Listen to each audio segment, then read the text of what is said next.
Buenos días. Hoy en La culpa es de Mercurio estaremos hablando de un tema muy interesante en el sentido de que es algo que aplica para todos, no solo para la psicología, sino también dentro del ámbito de la ciencia, la religión, tanto también como en la cotidianidad. Este es el preguntar, el arte de preguntar. Ese arte de preguntar viene desde mucho antes, cuando estamos desde muy pequeños hasta estando ya adultos. Algo sumamente importante en ese arte de preguntar es que enriquece y enriquece de una manera muy particular. Cuando nosotros sabemos hacer preguntas, podemos llegar a tener cierta perspectiva y amplitud con respecto al mundo. Y eso es lo que vamos a ver nosotros aquí. Vamos a mirar y a ondear un poco con respecto a cómo podemos o cómo es que uno debe hacer esas preguntas y hacia dónde va dirigidas y por qué es tan importante.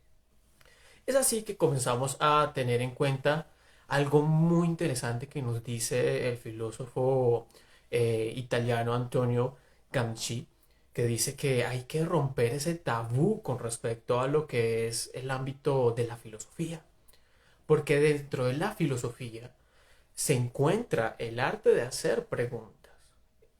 Él nos explica, un filósofo hace y amplía las preguntas no solo para él mismo, sino para los otros que lo rodean. Y eso no es solo exclusivo de personas que sean muy especializadas con respecto al tema o gente muy erudita con respecto a ciertos o X o Y temas en especial.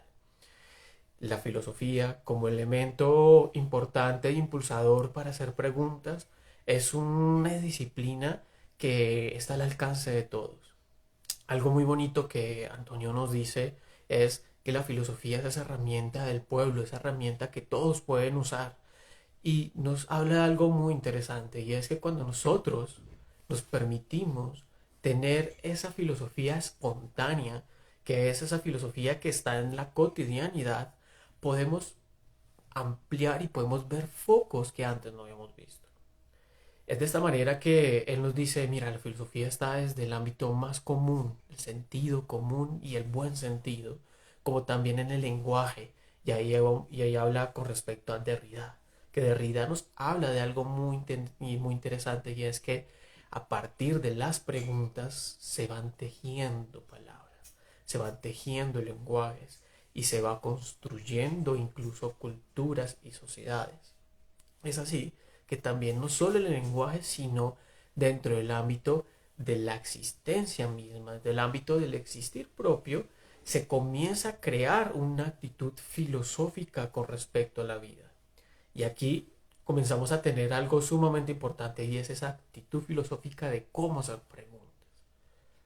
Algo que nos habla, y aquí comenzamos a ondear un poco más con Derrida, él nos dice, para tener una actitud psicológica simplemente hay que ser niño. Es algo muy interesante que nos dice Derrida en ese planteamiento con respecto a lo que sirve o lo que es ser filósofo. Y nos dice, ¿quién más que ejemplo que el hecho de la contemplación del niño cuando mira a su alrededor y observa las cosas y se pregunta? Esas preguntas que le dan y le amplían el conocimiento y la verdad como tal. Y es así como comenzamos a construir todo el tema del hacer preguntas y hacerlas como deben ser. Y es cuando comenzamos a tener una actitud filosófica y por ende una actitud crítica. Ya dentro de poco va a entrar Lai y nos va a complementar con respecto a este tema que estamos haciendo. Y nos va a comentar algo adicional. Pero mientras tanto, vamos a terminar teniendo, nos va a permitir tener un camino o un exploraje mucho más amplio.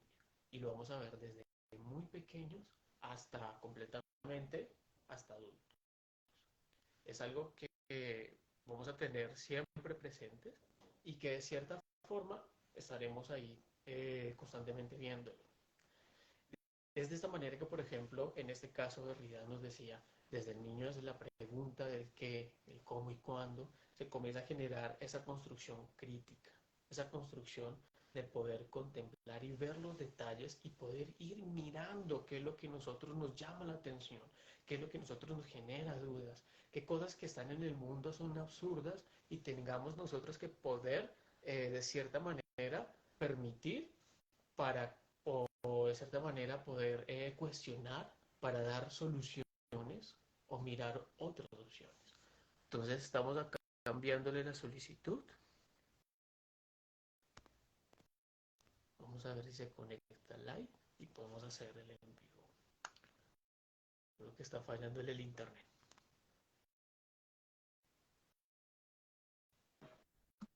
Ahora sí, creo que sí. Hola, Hola, no se te ve, se ve como borroso. ahora Ahora, sí, es que no tengo buena señal, parece. pero te escucha bien, por lo menos yo. No puedo ver. Voy a salir y a volver a entrar. Ok, dale. Y con las fallas técnicas, tecnología es duro para el campesino. Entonces, ahora sí, otra vez.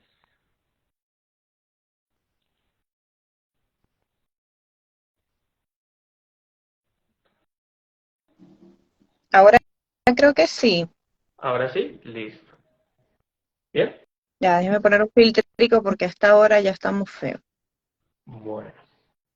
Yo les estaba hablando aquí de las personas con respecto a lo que es el ámbito de la actitud filosófica y cómo, por ejemplo, ese ámbito de la actitud filosófica nos lleva a hacer preguntas y que no es inherente o que no es algo que tengan los grandes eruditos, sea algo inaccesible, sino que realmente es algo que todos pueden realizar, desde el niño más niño hasta el viejo más viejo.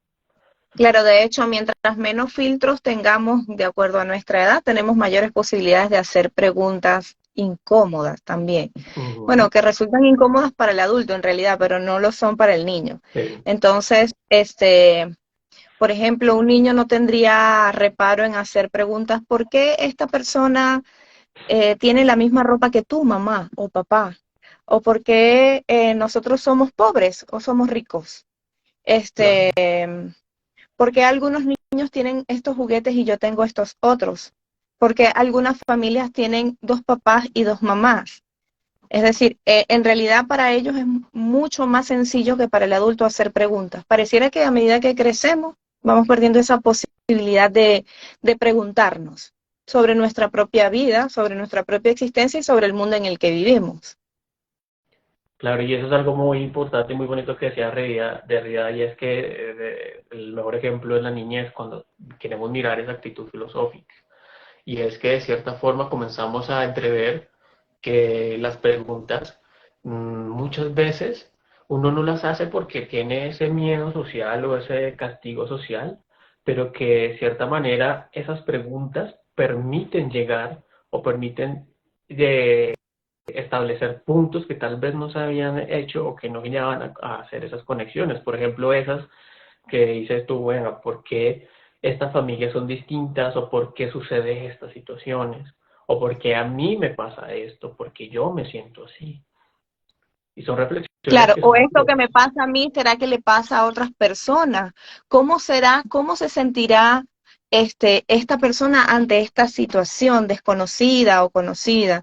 ¿Cómo será vivenciar este tipo de eventos o este tipo de experiencias? Por ejemplo, nosotros que vivimos en unos países tropicales donde las estaciones no son no son algo que percibimos Ujú. constantemente, sino que nuestro clima es más estable, es decir, con donde hay frío todo el año hay frío, donde hay calor todo el Sí, año hay calor.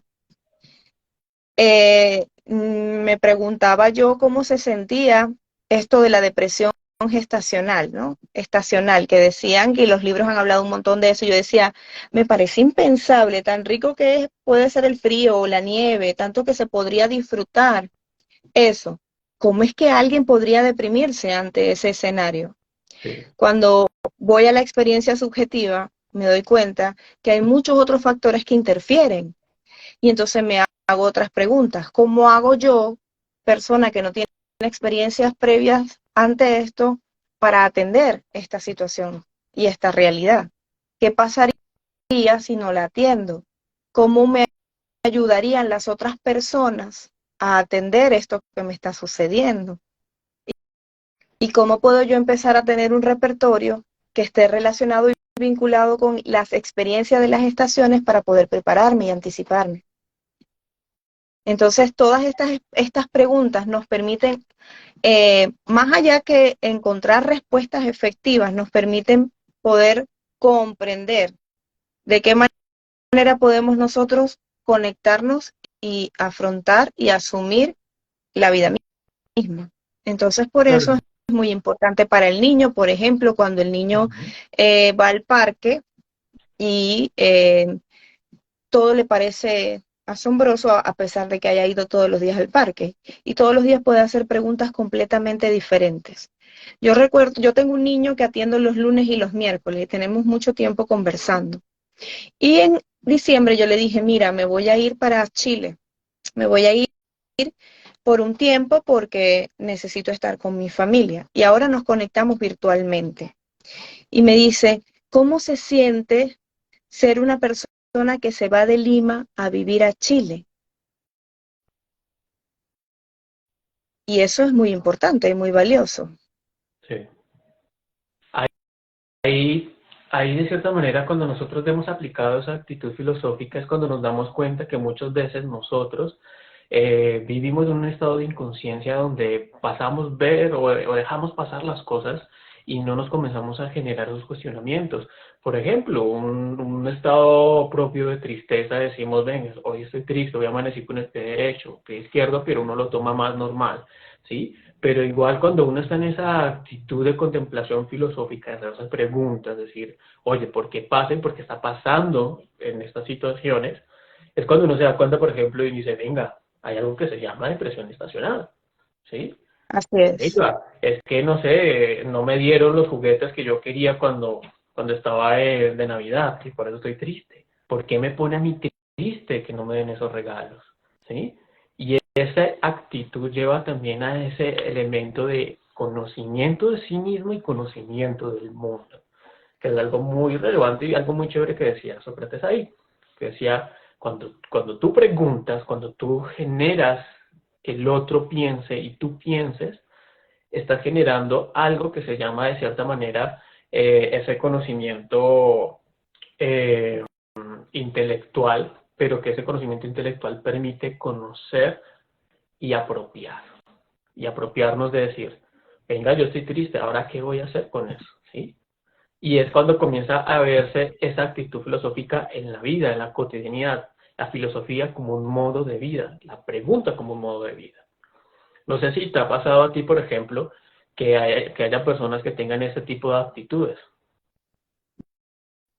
Sí, de hecho sí tengo muchos pequeñitos, porque Ujú. obviamente mi trabajo y mi comunicación está más con los niños y con los adolescentes, y tengo niños sumamente curiosos y sumamente exploradores acerca de la vida. Eh, Sobre cualquier tema tienen alguna pregunta y una pregunta deriva a otra pregunta más y otra pregunta deriva a otra preocupación más, y siento que es un modo de ser también, y es una forma en la que genuinamente se conectan con una conversación. Y creo que es una forma maravillosa de poder ir confrontando la vida, porque a veces queremos en quien creemos, ¿no? Puede ser Dios, el universo, los astros, quien crea. Queremos que nos den respuestas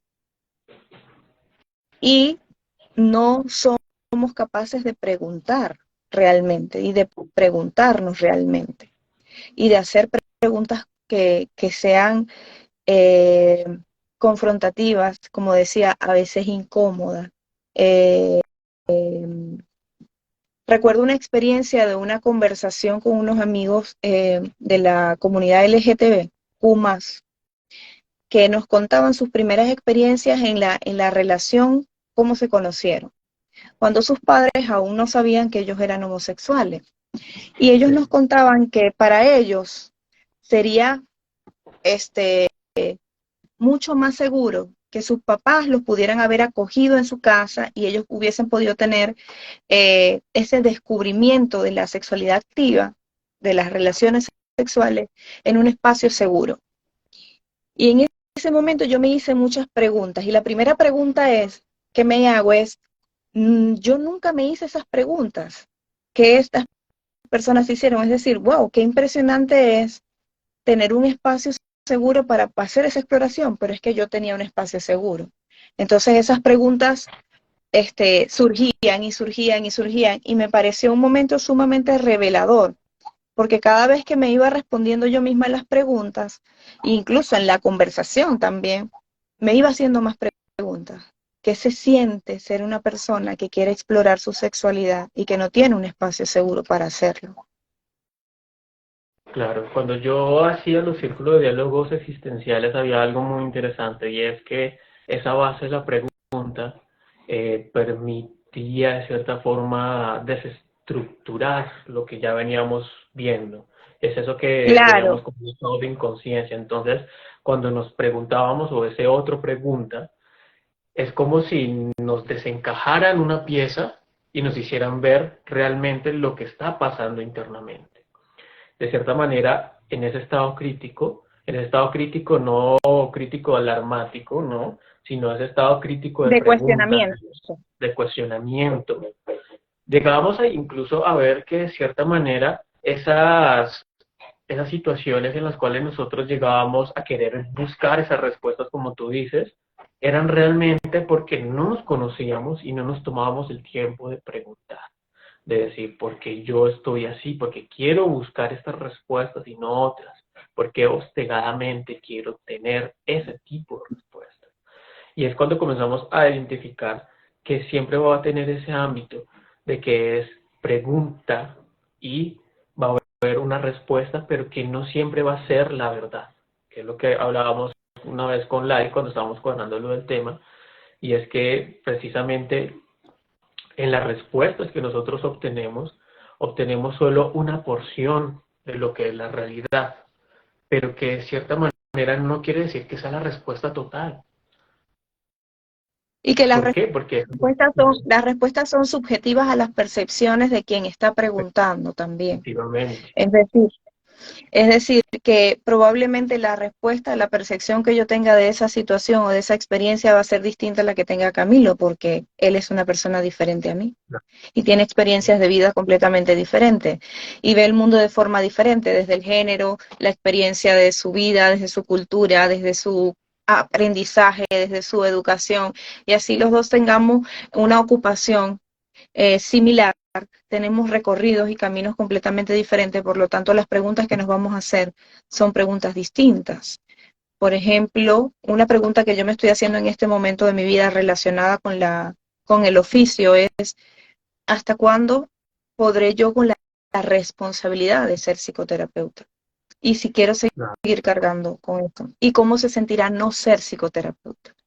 Entonces, esas preguntas me las estoy haciendo genuinamente ahora. Probablemente Camilo sea algo que tenga muy claro y que no tenga uh-huh. por qué cuestionarse. Y de cierta manera esa variedad intersubjetiva de lo que puedas pensar tú o lo que pueda pensar yo, aunque seamos muy cercanos, por ejemplo, relaciones de pareja, pasa mucho, y es que las personas creen que, o suponen que como yo pienso así, pues la otra persona va a pensar así, pero en realidad no es. O sea, la persona puede ver cosas distintas. Y eso hace que esa distinción nos lleve a preguntar y decir, venga, ¿tú cómo ves esto? Si yo te hago la pregunta, bueno, a ti, ¿qué te llama la atención y qué te motiva? Vamos a encontrar preguntas completamente variadas. Me gusta comida, me gusta hacer deporte, me gusta hacer yoga, me gusta ta, ta, ta, ta, ta, ta. Y eso hace que comencemos a ver que es sumamente importante no solo ese autocuestionamiento a sí mismo, sino el preguntar hacia los demás. Porque es como una Claro, ventana que vamos abriendo y vamos viendo en esa ventanita qué es lo que hay detrás, qué es esa respuesta. Dentro de claro, ese y marco, además también es muy importante entender la pregunta no como algo que te está atacando también, ¿no? Porque a veces cuando se hacen este tipo de preguntas, la persona siente que lo atacan. Y a veces se hacen preguntas genuinamente porque se siente curiosidad por saber. pasa mucho con los niños cuando le hacen preguntas a los papás que los papás no tienen la respuesta. Entonces Sí. sienten que ellos necesitan tener la respuesta, cuando la respuesta es decir que no hay respuesta, ¿no?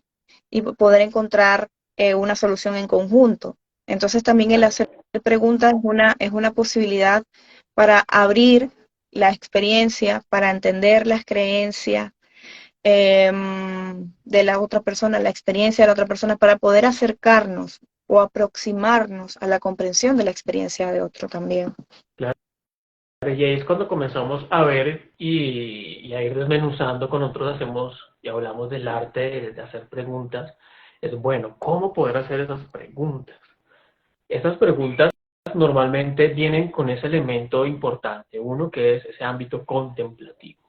No podemos hacer preguntas si no sabemos qué vamos a preguntar, si no sabemos qué queremos buscar, Y ¿sí? sobre todo, ¿para qué? ¿Para qué? Obviamente. Porque a veces queremos hacer preguntas y no estamos preparados para la respuesta. Efectivamente. Y eso es lo que más pesa y lo que más a veces le incomoda a las personas cuando quieren hacer esas preguntas. O incluso cuando no están muy pendientes de su ambiente o de sus lugares y hacen preguntas que no son acordes o no están en sintonía con la situación, con el momento. ¿Sí? No tienen ese ámbito de la contemplación. Y es algo importante con respecto a las preguntas.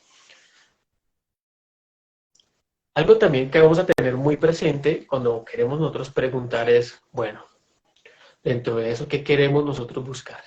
Queremos buscar una pregunta que nos dé información o nos dé cantidad de información, que es cuando decimos un qué queremos, ¿sí?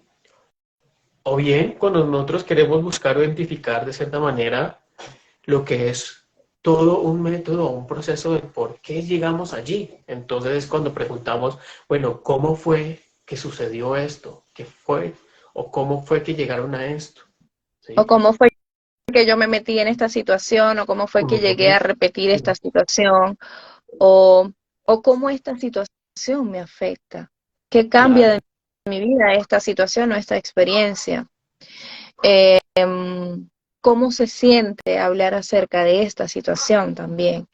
Porque hay preguntas que ayudan o posibilitan la oportunidad de descifrar, de ponerle palabras a experiencias que son difíciles también de comprender o situaciones que son difíciles de comprender. El otro día hablaba con una persona que me explicaba su experiencia de la filosofía budista y yo realmente tenía cero información sobre eso y me parecía fascinante toda su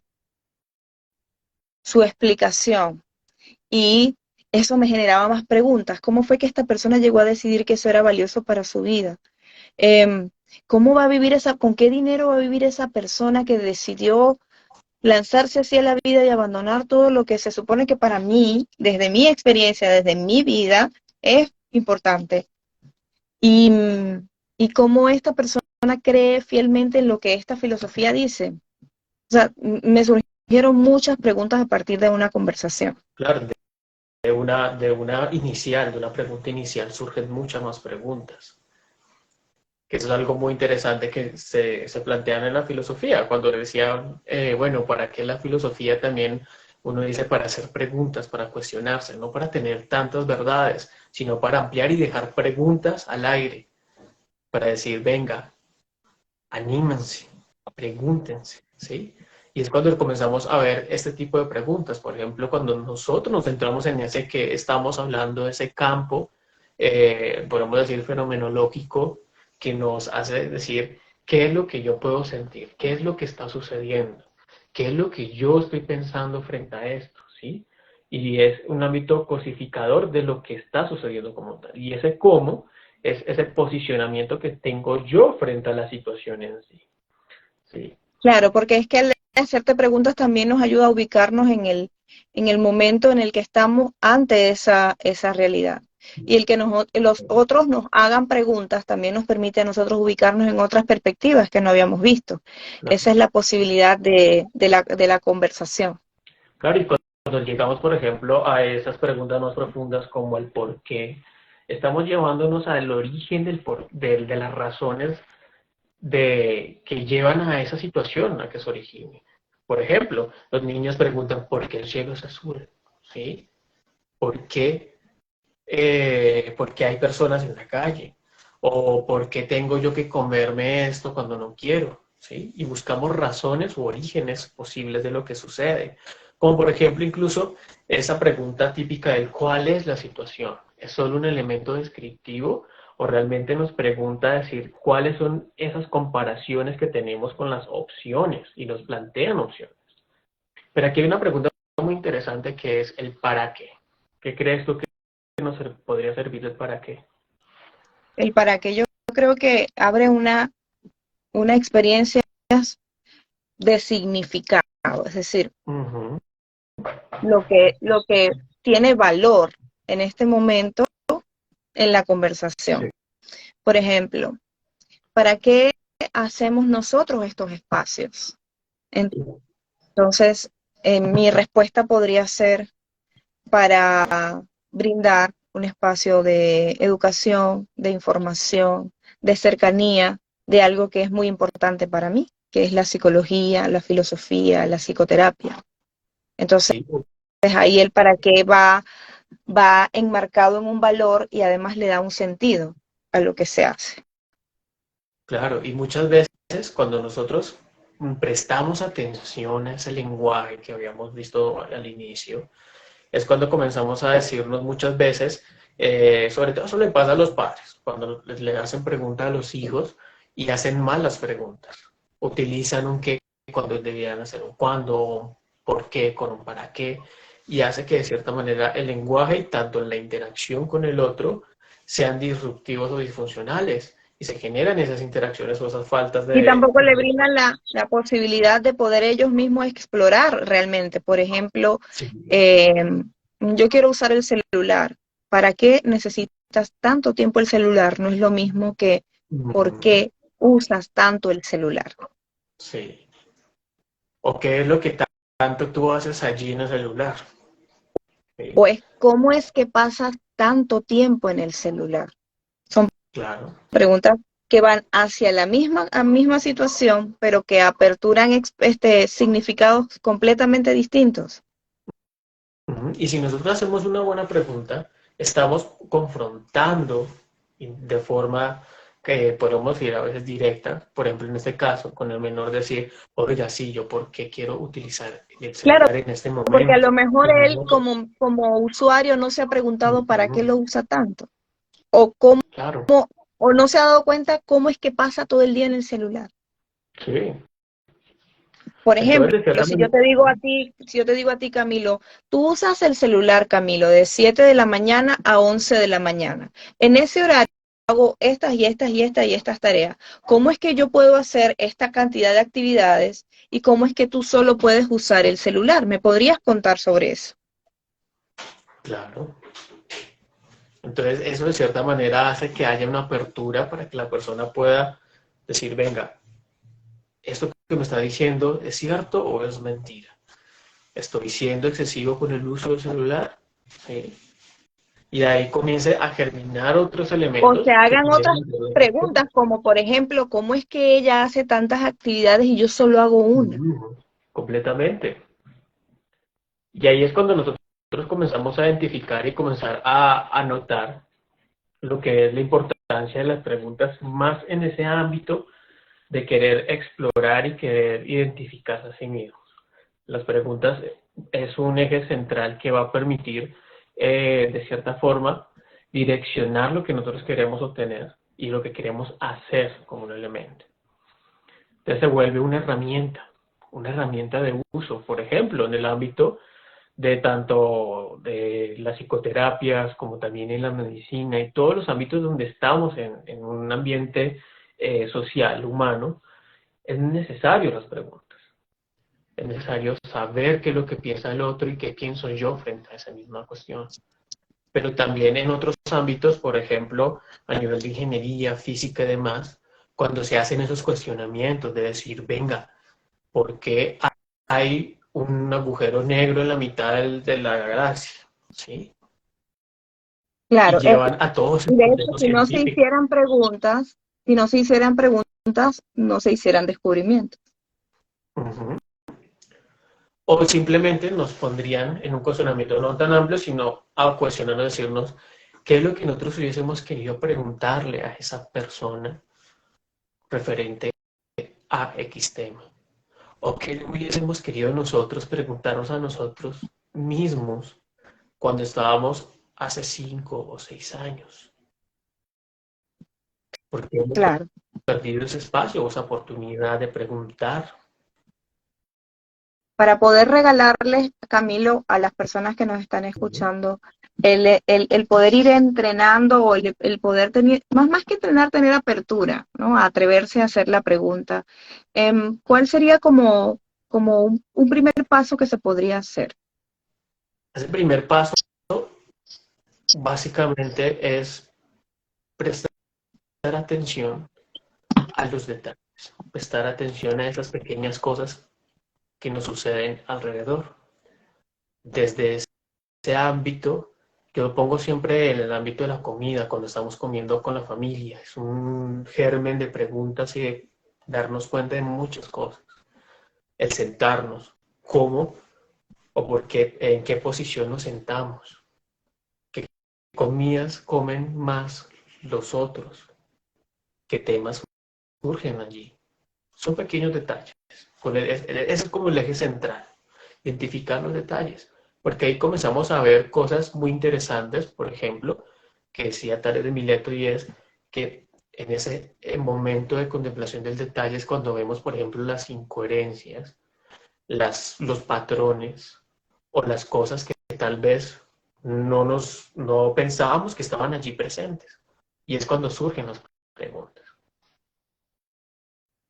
Y dependiendo Así es. Y dependiendo de qué es lo que queremos, podemos preguntar en un qué para poder describir nuestro campo, qué es lo que estamos haciendo ahora en familia, qué es lo que estoy comiendo yo, ¿sí? Qué estoy sintiendo al comer, por ejemplo, un bistec en salsa, o bien, por ejemplo, cómo nosotros nos estamos relacionando en familia cuando estamos comiendo. Estamos planteando esa actitud fenomenológica frente a la O relación para con qué otros. nos reunimos a comer en Uh-huh. familia. ¿Para qué comemos en familia o para qué nosotros tomamos el tiempo de hacerlas, dejar de hacer todas las cosas que hacemos y ponernos en un comedor a comer? ¿Sí? ¿O cuál de esas situaciones durante el día escogemos para estar todos para la comida? Porque van familias que se reúnen no en el almuerzo, pero sí en la cena, o solo se reúnen en el desayuno. ¿Sí? Claro. Bueno, es creo que una oportunidad para poder ser más abiertos con el hacer preguntas, no avergonzarnos por creer que nuestras preguntas son tontas, porque pueden ser una oportunidad maravillosa para conocer muchas cosas. No asustarnos cuando nos hagan preguntas y no pensar que el que alguien haga una pregunta significa que yo tenga la respuesta. Y ese alguien Muy bien. puede ser mi hijo, puede ser mi pareja, puede ser mi amigo, puede ser mi jefe. No significa que porque me hagan una pregunta yo tengo que responderla, pero sí es importante poder abrir la posibilidad a poder cuestionar el mundo. Si no cuestionamos el mundo, no podemos hacer transformaciones importantes. Claro, y es cuando comenzamos a ver eso que tú dices, y es que quien cuestiona cambia el ambiente, cambia el mundo. Los grandes Así es. descubrimientos vinieron de esos cuestionamientos, de esas preguntas. Los cambios en familia se hacen en función del cuestionarnos a nosotros mismos qué es lo que estamos haciendo. ¿Sí? Y muchas veces, y ahí vamos con el otro ámbito del arte de hacer preguntas, la respuesta. Muchas veces podemos tener la respuesta, otras veces no. Y eso no quiere decir O que incluso estén... la respuesta puede ser agradable, Ujú, desagradable, incomprensible también, insatisfactoria. Es decir, que no necesariamente porque yo haga una pregunta lo que va a venir de vuelta sea una respuesta que me genere comodidad. Probablemente no. Mm, los psicoterapeutas somos expertos en hacer preguntas incómodas, o por lo menos pues, quisiera pensar que ese es el principio de la psicoterapia, porque la idea de que la persona vaya a la terapia es que se pueda plantear eso, esas realidades, esos escenarios y esas preguntas que probablemente no ha podido, porque no ha encontrado, porque no ha desarrollado los recursos para hacerlo, pero Sí. es importante hacer las preguntas. Y dentro de ese aspecto, hablando como terapeuta, uno muchas veces, al hacer esas preguntas, lo que uno pretende es que esas mismas personas se movilicen a cuestionarse a sí mismas frente a ese tema.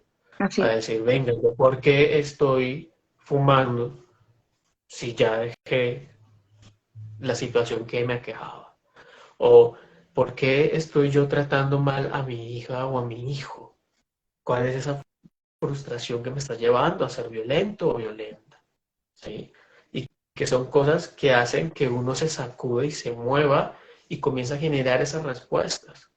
Cuando uno pasa mucho, por ejemplo, en terapia, es que las personas quieren tener esas respuestas, que eso es lo que tú nos decías anteriormente. Decía, yo llego aquí para que tú me des respuestas y ya, yo no quiero que me pongan a cuestionar ni nada. claro, es que Sí, de hecho la frase trillada de yo vine para acá a buscar respuestas. claro. Pero aquí algo muy interesante y lo que yo les digo muchas veces a mis consultantes es que si yo le doy las respuestas, esa respuesta solo va a ver una parte de lo que realmente está pasando, de una porción de la realidad. Pero si esa realidad cambia, si esa realidad transmuta, se vuelve distinta, esa respuesta no va a ser suficiente. Y no va a Mientras que si nosotros funcionar porque es no, una respuesta dada desde la experiencia de otro y no desde sí mismo. claro, Y también es importante saber que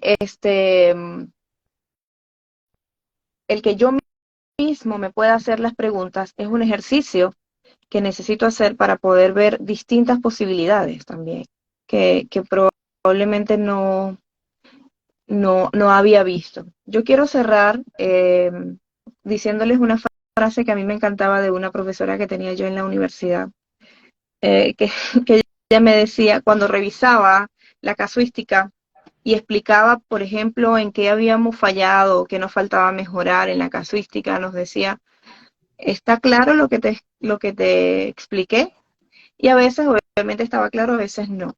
Y ella decía, si te vas más oscura, mucho mejor. Y tiene mucho sentido, porque es que cuando nos vamos oscuro, metafóricamente hablando, nos hacemos muchas preguntas. claro. Ya ahí uno comienza a ver que cuando queremos perfeccionar todo ese ámbito de cuestionamiento, hay hasta técnicas, hay hasta formas. Por ejemplo, la mayéutica es una de ellas. El ámbito de hacer preguntas con respecto al existir hace parte de ello. Y de cierta forma, cuando nosotros queremos hacer esas respuestas, muchas veces no nos damos la atención merecida para hacerlas, los momentos para hacerlas. Y es una de las invitaciones que queremos hacerles a todos, es cuándo ha sido esa última vez en la cual nosotros hemos parado por un momento y nos hemos cuestionado frente a las cosas, frente al por qué yo estoy aquí hoy en día, por qué ahora estoy en este trabajo, por qué ahora estoy en este lugar, con esta persona al lado, para qué yo hago estas cosas, qué valor tienen para mí, pararse por un momento, poner pausa y preguntarnos de esas pequeñas cosas que tenemos en la vida. Puede que uno se encuentre sorpresas o se encuentre regalos o perfectamente uno se encuentre con cosas que tal vez hubiésemos querido guardar, pero que eran necesarias hacerse esas preguntas. Así es. Bueno, muchísimas gracias por el espacio, por la conversación. Esperemos que se hagan muchas preguntas. Recuerden el qué, el cómo, el para qué y el por qué. Y nos vemos en un próximo espacio. Chao. Muy bien, que les vaya bien. Chao.